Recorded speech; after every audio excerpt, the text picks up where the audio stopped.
IPL 2026 का match number 50 जो कि लखनऊ और बेंगलुरु के बीच में खेला जाएगा इकाना क्रिकेट स्टेडियम लखनऊ के उस मैदान पर, जहां पर इस सीजन के अंदर टोटल 4 मुकाबले खेले जा चुके हैं और 3 तरीके की पिचेस भी यूज की गई हैं। और उन पिचेस पर स्पिनर्स के लिए कितनी हेल्प रही है, तेज गेंदबाजों के लिए कितनी हेल्प रही है और कब रही है, और उसमें बैटर्स कितने यहाँ पर मददगार हो सकते हैं आपकी टीम में आकर के एक शानदार फैंटेसी टीम आपकी बनवा सकते हैं फ्री टू प्ले फैंटेसी के लिए, जिसमें आप मल्टीपल टीमें भी बना सकते हैं। उसको जानने के लिए आगे का पिच रिपोर्ट तो जरूर देखिएगा, लेकिन साथ ही साथ यहाँ पर मैच के आगे बढ़ने के साथ साथ इस वीडियो के अंदर खास करके दोनों टीमों की तरफ से कौन से बेस्ट ऑप्शंस होंगे जो कि सेफ होंगे और कौन से ऐसे डिफरेंशियल ऑप्शन होंगे, दो दो तीन तीन प्लेयर दोनों टीमों की तरफ से हैं जिनको रोटेट करके और इवन स्मॉल लीग की टीम में भी किसी एक को यूज करके एक बेहतरीन डिफरेंशियल टीम आप बना सकते हैं। तो जानने के लिए शुरू से अंत तक ये पूरा वीडियो जरूर देखिएगा। फिलहाल ये जो मैच है 7 मई को शाम को 7:30 बजे से लखनऊ के उस मैदान पर खेला जाएगा, जहां पर आपको मैं ऑलरेडी बता चुका हूं कि 4 मुकाबले हो चुके हैं, जहां पर 1 अप्रैल वाला पहला मुकाबला और ये जो 22 अप्रैल वाला तीसरा मुकाबला खेला गया था, और दोनों ही मुकाबले रात के 7:30 बजे वाले थे।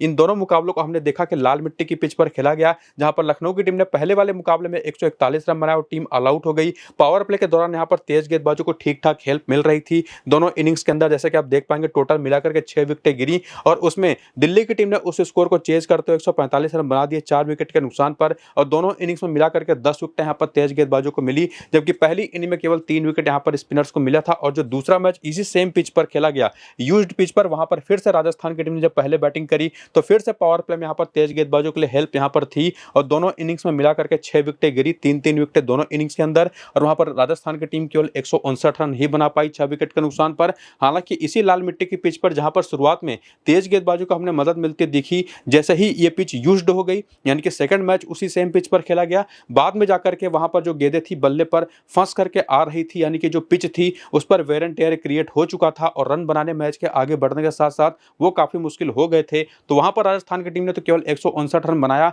और उसके जवाब में जब लग रहा था कि एलएसजी की टीम काफी आसानी से मैच को जीत सकती है, और वो टीम 119 के स्कोर पर वहां पर ऑल आउट हो गई और वहां पर भी 7 विकेट टोटल तेज गेंदबाज लेकर के गए। यानी कि दोनों ही मैचेस में जो लाल मिट्टी की पिचेस पर खेले गए थे, तेज गेंदबाजों का टोटल डोमिनेशन हमने देखा पावर प्ले के अंदर भी और इवन मिडिल ओवर्स के अंदर भी। और ये जो दूसरा मुकाबला इस मैदान पर खेला गया था 12 अप्रैल को, ये मिक्स सॉइल की पिच पर खेला गया था, जो कि दिन का मुकाबला था, शाम को 3:30 बजे से स्टार्ट हुआ था। यहां पर भी जो पहली इनिंग में लखनऊ ने बैटिंग करी तो केवल 164 रन बनाए 8 विकेट के नुकसान पर, लेकिन उसके बाद गुजरात की टीम जो कि स्पिन खेलने को लेकर के सबसे बेहतरीन टीम मानी जाती है, उसने 165 रन बनाकर के 3 विकेट पर बड़ी आसानी से इस मैच को 7 विकेट से जीत लिया। और जो आखिरी मुकाबला इस मैदान पर 26 अप्रैल को खेला गया था शाम के 7:30 बजे वाला मैच, वहां पर यूज की गई थी काली मिट्टी की पिच, और इस मैदान पर अगर आप देखें तो कोलकाता की टीम ने पहले बैटिंग करते हुए काली मिट्टी वाली पिच पर 155 रन बनाए 7 विकेट के नुकसान पर, और यहां पर भी पावर प्ले में उनकी 3 विकेटें गिर गई थी और उसके जवाब में लखनऊ की टीम ने स्कोर को चेज किया और यह मैच टाई हो गया। लेकिन बाद में सुपर ओवर के अंदर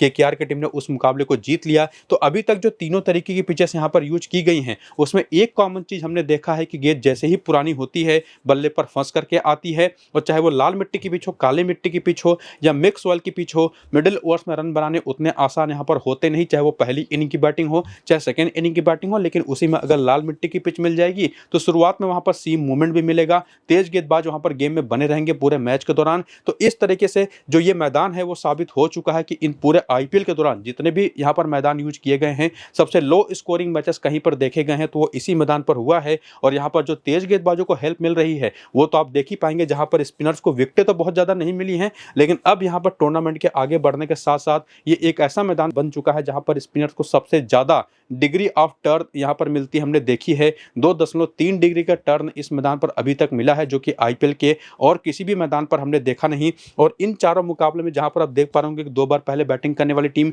2 बार बैटिंग सेकंड करने वाली टीम मैचेस जीती, जिसमें से एक मैच टाई हो गया था, उसको बाद में केकेआर ने सुपर ओवर में जीत लिया। लेकिन पिछले अगर आप 12 मुकाबलों का रिजल्ट जाकर के देखेंगे तो उसमें 8 बार बैटिंग सेकंड करने वाली टीमें जीती हैं। इसका मतलब यह है कि ओस का भी इफेक्ट यहां पर होता है। तो आज के इस मैच में जब टॉस का अपडेट आएगा तो वहां पर हमको यह भी देखना पड़ेगा कि ओस के क्या चांसेस हैं सेकंड इनिंग के अंदर, जहां पर स्पिनर्स को 36 और पेस को 98 विकेटें मिली हैं और उसमें से भी 61 विकेटें पहली इनिंग के अंदर। तो ओवरऑल जो यहां पर कंडीशंस बनते दिखाई पड़ रही हैं वो काफी हद तक सेकंड बैटिंग करने वाली टीम को फेवर करती हैं, वो चाहे किसी भी तरीके की पिच हो। लेकिन सबसे बड़ा फैक्टर वही होगा कि ओस आएगी या नहीं आएगी। लेकिन जैसा मैंने आपको बताया कि टॉस के बाद 2 चीजें हमको कंफर्म करनी पड़ेगी, एक तो कौन सी पिच यूज हो रही है, और जो भी पिच यूज हो रही है वो यूज्ड पिच है या फ्रेश पिच है, और प्लस ओस आने के कितने चांसेस हैं। वो सारे अपडेट्स आपको मैं टॉस के बाद टेलीग्राम और व्हाट्सएप पर दे दूंगा, तो दोनों को जाकर के ज्वाइन जरूर कर लीजिए। नीचे डिस्क्रिप्शन में और पिन कमेंट पर लिंक आपको मैंने दे दिया है और यहीं पर टेलीग्राम और व्हाट्सएप चैनल पर ही आपको मैं अपने आज के इस मैच की फाइनल कॉम्बिनेशन भी बता दूंगा कि कौन सी टीम आप ले जाकर के फ्री टू प्ले फैंटेसी खेल सकते हैं। तो शुरू से अंत तक पूरा वीडियो जरूर देखिए और टेलीग्राम और व्हाट्सएप को ज्वाइन करिए, जैसा मैंने आपको बताया कि नीचे डिस्क्रिप्शन में और पिन कमेंट पर लिंक है। फिलहाल आइए आगे बढ़ते हुए बात करते हैं सबसे पहले जो होम टीम है लखनऊ की और इनका प्रोबेबल स्क्वाड जो आपके सामने है। लाइनअप जिसको कहना चाहिए 12 प्लेयरों का, जिसमें पिछले वाले मैच में जोश इंग्लिश भी खेल गए और इनको ओपन करा दिया गया था मिचेल मार्श के साथ, और इसकी वजह से आइडन मार्करम का बैटिंग ऑर्डर एक बार फिर से नीचे चला गया और इवन ऋषभ पंत भी नंबर 4 पर आए, जबकि निकोलस पुरम का प्रमोशन हुआ नंबर 3 पर आए और लगातार जो ये फेल हो रहे थे उसका इन्होंने पूरा कसर निकाला पिछले वाले मैच में शानदार 60+ की इनिंग खेल करके, जिसके बारे में हम आगे बात कर लेंगे। बाकी पिछले वाले मैच में मुकुल चौधरी की जहां पर अक्षत रघुवंशी भी खेले थे और आ करके पहले ही गेंद पर इन्होंने शानदार छक्का जड़ा, और बाकी हिम्मत सिंह है, मणिमारन सिद्धार्थ को भी पिछले वाले मैच में मौका मिला था, 2 विकेट ये भी लेकर के गए थे। बाकी पेस अटैक इनका वो आप देख ही सकते हैं, जिसमें पिछले वाले मैच में मयंक यादव को एक बार फिर से मौका नहीं मिला, लेकिन इनके अलावा जो बेंच पर इनके पास नाम है उसमें से आपको मैं ये भी बता दूं कि मैथ्यू ब्रिड्स का और साथ ही साथ एनरिक नोरकिया, ये जो दोनों साउथ अफ्रीकन प्लेयर्स ये अपने देश वापस जा चुके हैं, अब ये अवेलेबल नहीं रहेंगे, लेकिन जो बाकी और बेंच के प्लेयर्स हैं उनके नाम आप जरूर देख करके रखिए, जिसमें जैसा मैंने आपको बताया कि मयंक यादव और दिग्विजय सिंह राठी ऐसे 2 प्लेयर और हैं जिनको पॉसिबली किसी न किसी की जहां पर मौका अगर मिल गया तो उसमें कोई बड़ी बात होगी नहीं। बाकी पिछले मैच में जो 5 बॉलर्स ने बॉलिंग करी थी, जिसमें मोहम्मद शमी ने पहला, तीसरा, 12वां और 18वां ओवर किया, और उसी तरह से मोहसिन खान, प्रिंस यादव, अवेश खान और मणिमारन सिद्धार्थ ने किस किस ओवर में आकर के बॉलिंग करी, उससे आप ये देख करके अंदाजा लगा सकते हैं कि कौन पावर प्ले में या डेथ ओवर में या किस फेज में जाकर के ज्यादातर बॉलिंग करता है। बाकी लखनऊ के प्लेयर्स का करियर का आंकड़ा अगर आप देखना चाहें इस आईपीएल के शुरू होने के पहले का, तो वो भी आप यहां पर वीडियो को रोक करके देख लीजिएगा। लेकिन हम आगे बढ़ेंगे और बात करेंगे सबसे पहले रीसेंट फॉर्म की, जिसमें आपको मैं ये भी बता दूं कि जो लखनऊ की टीम है इसने 9 मुकाबले टोटल इस टूर्नामेंट के अंदर खेल रखे हैं और अभी तक केवल 2 ही मैचेस ये टीम जीत पाई है, बाकी 7 मैचेस हारी है। पिछला मैच भी मुंबई के खिलाफ ये टीम हार गई और सबसे नीचे यानी कि पॉइंट्स टेबल में नंबर 10वें नंबर पर मौजूद है। और वहीं पर जो सामने की टीम है आरसीबी यानी कि बेंगलुरु की, उनकी क्या कंडीशन वो भी आगे आप देखेंगे। वो भी टीम पिछला मैच हार करके पहुंची है गुजरात के खिलाफ। लेकिन फिलहाल अगर हम रीसेंट फॉर्म की यहाँ पर बात कर ही रहे हैं तो सबसे पहले हम बात करेंगे यहाँ पर मिचेल मार्श की, जो कि पूरे सीजन के दौरान ठीक ठाक फॉर्म में दिखाई पड़े हैं, लेकिन इनके साथ एक दिक्कत यही रही है कि इनका स्ट्राइक रेट उतना बढ़ नहीं पा रहा कि इनकी टीम को कुछ इतना तगड़ा स्टार्ट मिले कि बहुत बड़ी स्कोर में उसको कन्वर्ट कर पाए। हालांकि पिछले मैच में उस कमी को उन्होंने काफी हद तक दूर किया, अच्छे स्ट्राइक रेट के साथ 44 रन की पारी इन्होंने खेली, लेकिन बाद में पिछले वाले मैच में फिर से दिक्कतें आई और इनके टीम का जो लोअर ऑर्डर है, जिसमें निश्चित तौर पर आइडन मार्करम ने 31 नाबाद की पारी खेली, हिम्मत सिंह ने 40 नाबाद की पारी खेली, लेकिन इनका स्ट्राइक रेट इतना कम रहा, इतना धीमे इन लोगों ने बैटिंग किया कि रन्स इनसे बने ही नहीं। और जब एक बार लग रहा था कि ये टीम 250 के प्लस का स्कोर खड़ा कर देगी, 228 रन ये टीम बना पाई और उसके बाद वो स्कोर भी ये टीम डिफेंड नहीं कर पाई। जबकि अगर हम बात करें तो इस टूर्नामेंट के अंदर सबसे बेहतरीन बॉलिंग किसी की मानी जाती है टीम की, तो उन टीमों में से ये भी एक टीम है जिसके पास मोहम्मद शमी है, प्रिंस यादव है, मोहसिन खान है, अवेश खान जैसे बॉलर भी हैं, और इवन जैसा मैंने आपको बताया कि दिग्विजय राठी हैं, मयंक यादव भी हैं, और बाकी अगर आप ऊपर से देखेंगे तो यहाँ पर कभी कभार आइडन मार्करम भी थोड़े बहुत स्पिन बॉलिंग कर देते हैं, लेकिन पिछले मैच में इनकी बॉलिंग उतनी बेहतर चली नहीं। केवल मणिमारन सिद्धार्थ ने 2 विकेट लिया, अवेश खान को विकेट मिला नहीं, मोहसिन खान जो कि बहुत ही बढ़िया बॉलिंग फॉर्म में थे पिछले मैच में 1 विकेट लिया, प्रिंस यादव को भी विकेट नहीं मिला, मोहम्मद शमी भी कुछ खास कमाल कर नहीं पाए, और एक ऐसा बॉलिंग अटैक जो कि बेहतरीन माना जा रहा है अभी फिलहाल पिछले मैच की परफॉर्मेंस और रिसेंट फॉर्म के हिसाब से ओवरऑल अगर आप कंक्लूड करें तो मेरे हिसाब से अगर लाल मिट्टी की पिच मिलती है, रेड सॉइल की पिच मिलती है, तब तो निश्चित तौर पर मोहम्मद शमी एक अच्छे ऑप्शन होंगे, वरना आप इनको ड्रॉप कर सकते हैं और यहां पर आप लेकर के जा सकते हैं। आपके पास ऑप्शंस कुछ बेहतरीन है, प्रिंस यादव का, मोहसिन खान का भी, और अगर काली मिट्टी की पिच यहां पर यूज होती है तो निश्चित तौर पर आपके पास एक और ऑप्शन यहां पर अवेश खान का होगा, इनको आप ट्राई कर सकते हैं। तो किस पिच पर किसको लेके जाना है स्पेसिफिक वो तो आपको मैं बता ही रहा हूं। बाकी प्रिंस यादव और मोहसिन खान मेरे हिसाब से 2 ऐसे बॉलर हैं जिनको कोई भी पिच हो मैटर नहीं करता, सीधे अपनी फैंटेसी टीम में आप लेके जा सकते हो। और वहीं पर काली ही मिट्टी की पिच अगर मिलती है तो यहाँ पर मणिमारन सिद्धार्थ भी एक शानदार ऑप्शन हो सकते हैं। बाकी बैटिंग में मिचेल मार्श जैसे फॉर्म में आप इनको ड्रॉप कर नहीं सकते, निकोलस पुरम भी अपने फॉर्म में वापस आ चुके हैं, और इसी में सबसे सेफ ऑप्शन कोई तीसरा बैटर है तो वो आइडन मार्करम का ही होगा, चूंकि चांसेस इनके बॉलिंग के भी बनेंगे, अगर ये कर गए विकेट निकाल के तो वहां से भी पॉइंट आपको देंगे, और बाकी बैटिंग तो आपको करके दे ही रहे हैं, भले ही धीमे बैटिंग हो। लेकिन उसके अलावा जैसे जोश इंग्लिश नाम का एक बैटर है, ऋषभ पंत नाम का एक बैटर है, ऋषभ पंत खास करके जिनके बारे में आपको कुछ खास चीजें बताऊंगा, इन पर भी ध्यान रखिएगा। लेकिन कम से कम ये 2 बॉलर और 3 ये ऐसे बैटर्स हैं जो बेस्ट हैं, जिनको सीधे अपने फैंटेसी टीम में आप लेके जा सकते हैं, सेफ भी रहेंगे और सबसे बेहतर ऑप्शन होंगे। लेकिन उसी में पिच कौन सी यूज होगी उसके हिसाब से 2-3 बॉलर और आपको मैंने समझा दिया है। और साथ ही साथ जोश इंग्लिश और यहाँ पर निकोलस पुरन के अलावा, निकोलस पुरन तो हमारी टीम में आ ही रहे हैं, तो जोश इंग्लिश और ऋषभ पंत कैसे ऑप्शन होंगे उनको हम ट्राई कर सकते हैं या नहीं आज के इस मैच में, वो भी आगे हम देखेंगे।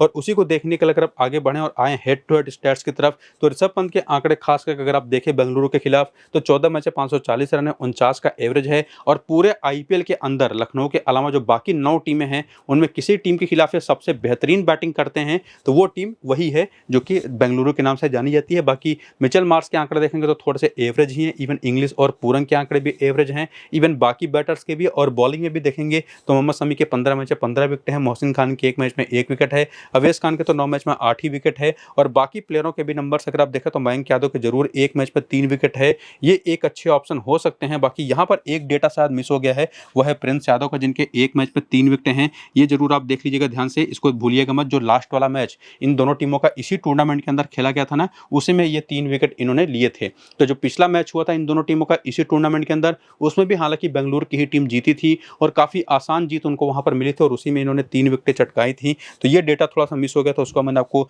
ध्यान आ गया तो मैंने बता दिया। तो ये तो एक अच्छा ऑप्शन होंगे ही होंगे। बाकी आगे बढ़ते हुए वेन्यू का डेटा अगर आप देखें तो मिचेल मार्श ने इस मैदान पर 33 के एवरेज से 11 मैच 370 रन बना रखे हैं अपने होम ग्राउंड पर। और बाकी पूरन और पंत के आंकड़े तो थोड़े से एवरेज ही हैं। इस मैदान पर आइडन मार्करन के भी नंबर्स काफी अच्छे हैं। बाकी हिम्मत सिंह के 1 मैच में 15 रन है, समी के 5 मैच केवल 4 विकेट हैं, बाकी मोहसिन खान के 9 मैच में 14 विकेट हैं, अवेश खान कुछ खास कमाल यहाँ पर कर नहीं पाए हैं, बाकी प्रिंस यादव के 5 मैच में 6 विकेट हैं। तो ये जो भी डेटा आप यहाँ पर देख पा रहे होंगे वेन्यू का, उसके पीछे हेड टू हेड का और उसके पहले रीसेंट फॉर्म, जिसमें प्लेयर्स की जो एबिलिटी है और पिच का जो नेचर है उसको भी ध्यान में रखते हुए, इसी वजह से मैंने आपको कहा था कि डेटा में भी आपको समझ में आ ही रहा होगा क्यों मैंने प्रिंस यादव और मोहसिन खान को बेस्ट ऑप्शन बताया जिनको आप सीधे लेके जा सकते हैं। बाकी किसी स्पेसिफिक पिच के ऊपर कुछ स्पेसिफिक बॉलर्स हैं, जैसे मोहम्मद शमी हो गए, मणिमारन सिद्धार्थ हो गए, अवेश खान हो गए, उनको आप चाहें तो ट्राई कर सकते हैं। बाकी ऋषभ पंत भी एक ऐसे ऑप्शन होंगे जो कि काफ़ी अच्छे डिफरेंशियल प्लेयर साबित हो सकते हैं, जिनको आज के इस मैच में लेके जा सकते हैं बेंगलुरु की टीम के खिलाफ, जिसके खिलाफ इनके नंबर्स बहुत अच्छे हैं।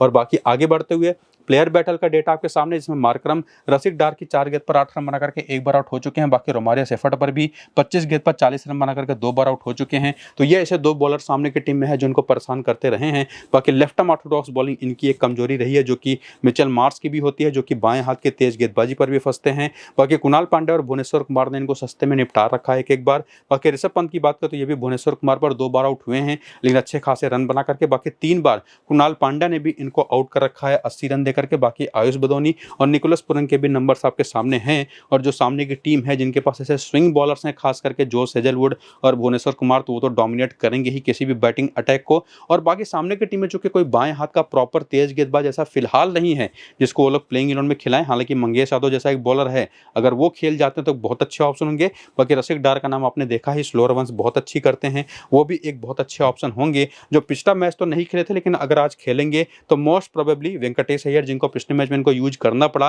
क्योंकि बैटिंग में थोड़ा सा कोलैप्स हो गया था, तो एक आए थे ये इंपैक्ट प्लेयर के तौर पर, तो इन्हीं की जगह पर आपको रसिक डार मुझे लगता है कि आज के इस मैच में खेलते दिखाई पड़ेंगे। बाकी बैटिंग ऑर्डर और प्लेइंग 11 जो है वो कुछ हद तक इसी तरीके की देखने को मिलेगी, क्योंकि जेकब बीथल एक बार फिर से आपको खेलते हुए दिखाई पड़ेंगे, जो कि आपको पता भी होगा कि फिलिप साल्ट जो बीच में चोटिल हो गए थे, फिंगर इंजरी की वजह से नहीं खेल रहे हैं पिछले 2-3 मैचेस से, वो इंग्लैंड वापस जा चुके हैं। हालांकि उम्मीद जताई जा रही है कि अगर इनका कोई बहुत गंभीर चोट ना हुआ तो ये फाइनल स्टेज में आकर के टीम के लिए खेलेंगे। और बाकी भी जो प्लेयर्स है बेंच पर, उनके भी नाम आप देख सकते हैं, जिसमें से नुआन थुसारा भी अब खेलते हुए आपको दिखाई नहीं पड़ेंगे। बाकी आगे बढ़ते हुए यहाँ पर बॉलिंग के आंकड़े आप देख लीजिए कि पिछले वाले मैच में गुजरात के खिलाफ जबकि अपना स्कोर इन्होंने बड़ी ईजिली चेंज करवा दिया था और 4 ही बॉलर इस टीम ने यूज किए भी थे पिछले वाले मैच में, और उन चारों बॉलरों ने कहां पर बॉलिंग करी थी वो आप यहां पर देख सकते हैं। बाकी पिछले मैच में रोमारिया सेफर्ट भी बहुत अच्छा करते दिखाई पड़े थे। और इसके अलावा आप यहां पर आरसीबी के प्लेयर्स का करियर का आंकड़ा देख सकते हैं, और उसके बाद देख सकते हैं यहां पर रीसेंट फॉर्म। और रीसेंट फॉर्म जब आप देख ही रहे हैं तो आपको ये भी बता दूं कि ये टीम 9 मुकाबलों में 6 मुकाबले जीती है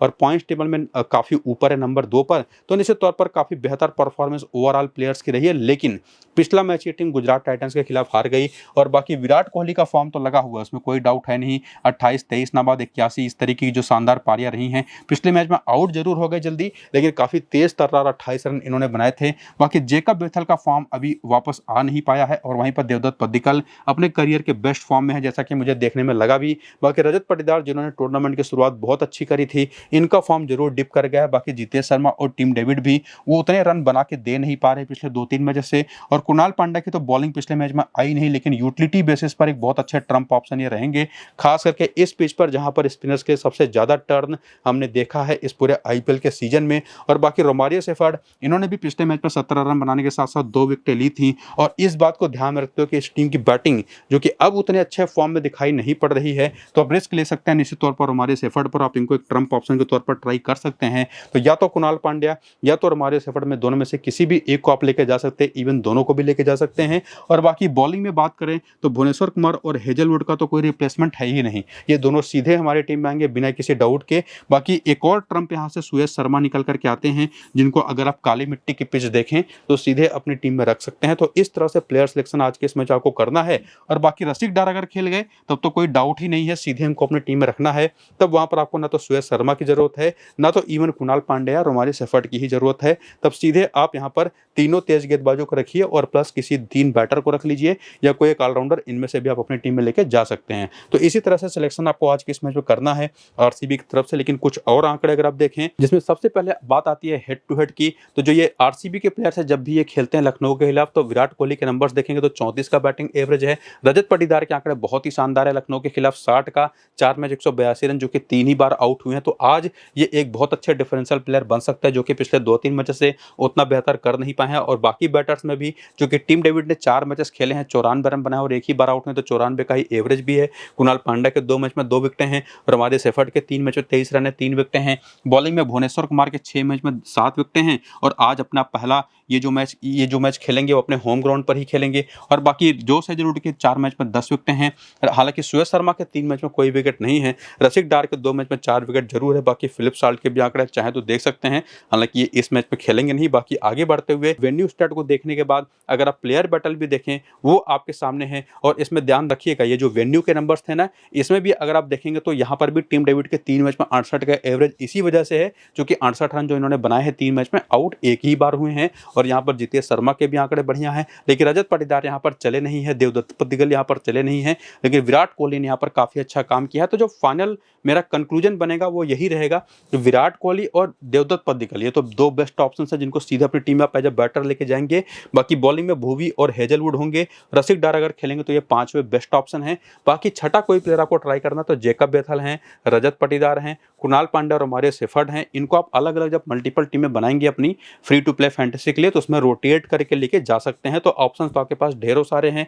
जिनको आप ट्राई कर सकते हैं। बाकी प्लेयर बैटल के नंबर्स अगर आप देखें तो वो आपके सामने है, जहां पर फिलिप साल्ट जो कि फिलहाल खेल नहीं रहे, तो इनके बारे में बात करने से बेहतर है कि आप विराट कोहली की तरफ सीधे आ जाएं। इनको अवेश खान अपना कई बार निशाना बना चुके हैं, 51 गेंद पर 81 रन देकर के 4 बार आउट कर चुके हैं और 5 बार इनको मोहम्मद शमी ने भी निपटाया है। Basically hit the deck bowling जो होती है वो इनको परेशान करती है। और बाकी देवदत्त पड्डीकल की बात करें तो ये भी अवेश खान पर 2 बार सस्ते में आउट हो चुके हैं। बाएं हाथ के तेज गेंदबाजी इनको भी परेशान करती है। और बाकी ऑफ स्पिन पर या फंसते हैं, वैसे भी एक लेफ्ट हैंडेड बैटर है तो बैटल बनता है, तो सामने मार्करम के चांसेस अगर बन गए बॉलिंग के तो वो काफी अच्छे हो सकते हैं। बाकी रजत पाटीदार जो कि स्पिन तो वैसे बहुत अच्छी खेलते हैं और इसी वजह से किसी स्पिनर का नाम इनके नाम के आगे आपको दिखाई पड़ेगा नहीं, लेकिन प्रिंस यादव हैं, अवेश खान है, बाएं हाथ की तेज गेंदबाजी है। तो चाहे सामने की टीम की तरफ से मोहसिन खान की बात हो या प्रिंस यादव की बात हो, वो तो सेफर बॉलर हैं, लेकिन अवेश खान एक बड़े अच्छे डिफरेंशियल बॉलिंग ऑप्शन बन सकते हैं आज के इस मैच में। बाकी जितेश शर्मा के नाम आपके सामने, आप बॉलर्स के नंबर देख लीजिए, टीम डेविड के सामने देख लीजिए, तो वही बाएं हाथ की तेज गेंदबाजी और हेड द डेक बॉलिंग जो होगी वो बेंगलुरु की टीम के खिलाफ काफी काम आती है। तो ओवरऑल जो कंक्लूजन हमारा बन पा रहा है यहाँ तक आते आते इस पूरे वीडियो को देखने के बाद कि फेवरेट तो बेंगलुरु की ही टीम है, हर मामले में बेहतर दिखाई पड़ रही है, लेकिन लखनऊ की टीम वो भी आज के इस मैच में काफी बड़ी कंटेंडर के तौर पर निकल करके आ सकती है, जिसमें पिच की एक बड़ी भूमिका होगी कि किस पिच पर मैच होगा, लाल मिट्टी की, काली मिट्टी की या मिक्स सॉइल की पिच होगी, और प्लस किस टीम की पहले बैटिंग या बॉलिंग होगी, यानी कि टॉस का नतीजा भी काफी इंपॉर्टेंट होने वाला है। तो पूरा वीडियो शुरू से अंत तक देख करके जाकर के टेलीग्राम और व्हाट्सएप को ज्वाइन जरूर कर लीजिएगा। नीचे डिस्क्रिप्शन और पिन कमेंट में लिंक दे रखा है, चूंकि यहीं पर आपको मैं फाइनल पिच रिपोर्ट भी दूंगा और अपनी फाइनल टीम भी दूंगा। फिलहाल ये वीडियो यहाँ पर होता है कंप्लीट, चलते हैं